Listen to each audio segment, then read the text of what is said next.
बातमी आहे श्री क्षेत्र ओझर येथून। आज श्रीराम जन्मभूमी अयोध्या येथील श्रीराम प्रभू प्राणप्रतिष्ठा व लोकार्पण सोहळा या निमित्त श्री क्षेत्र ओझर येथील राम मंदिर व विघ्नहराच्या मंदिरात राम जन्म सोहळा अतिशय मंगलमय वातावरणात संपन्न झाला।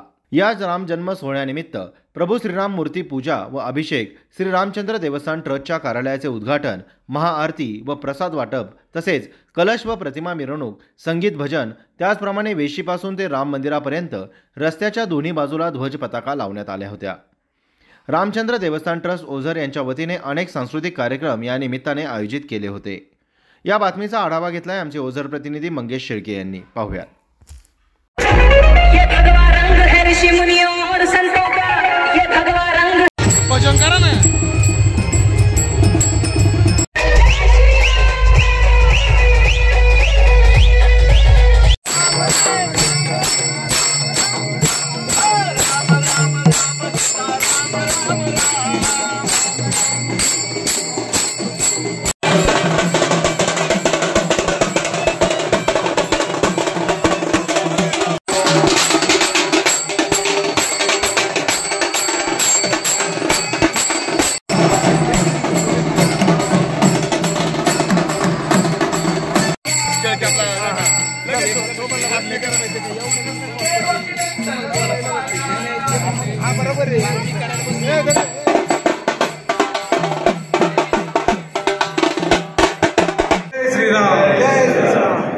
मी संतोष मांडे, सचिव श्री रामचंद्र देवस्थान ट्रस्ट ओझर।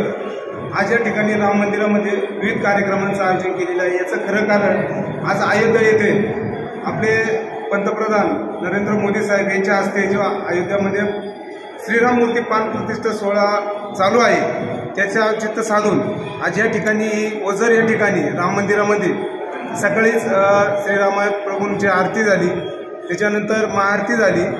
महाआरतीनंतर आता अभिषेक करण्यात आला। अभिषेक झाल्यानंतर आमचं श्रीरामचंद्र देवस्थानचं ट्रस्टचं ऑफिस आहे, त्या ऑफिसचं उद्घाटन करण्यात आलं।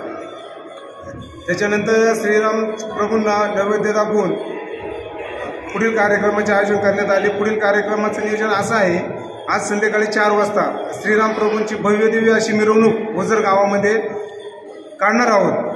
त्याच्यासाठी मूर्तीची मिरवणूक व कलश मिरवणूक होणार आहे। आज माझ्या आयुष्यातला अत्यंत आनंदाचा असा क्षण आहे। आज अयोध्या येथे म्हणजे मोदीजी साहेब यांच्या हस्ते 500 वर्षानंतर जे रामाचं पुनरागमन अयोध्या येथे होत आहे, त्या मंदिराचं प्राणप्रतिष्ठा मोदी साहेबांच्या हस्ते होत आहे। तसेच आज आमच्या ओझर गावातील हे जे राम मंदिर आहे, त्या राम मंदिराचा मी एक थोडासा खारीचा वाटा म्हणून माझ्या हस्ते राम मंदिराचे बांधकाम झालेले आहे। याचा मला फार आनंद होत आहे। राम मंदिर देवस्थान ट्रस्टने माझ्यावरच विश्वास टाकला, तर ते माझ्यासाठी फार मोलाचे आहे। मी सर्वांचे त्याबद्दल धन्यवाद मानेन। आणि आजचा हा कार्यक्रम अतिशय सुंदर अशा पद्धतीने साजरा होत आहे। एक छान नियोजन आमच्या सर्व विश्वास मंडळीने केलेलं आहे आणि त्याबद्दल त्यांचे सगळ्यांचे धन्यवाद। आणि मी पुन्हा एकदा श्रीरामाला नमन करून जय श्रीराम। जय श्रीराम।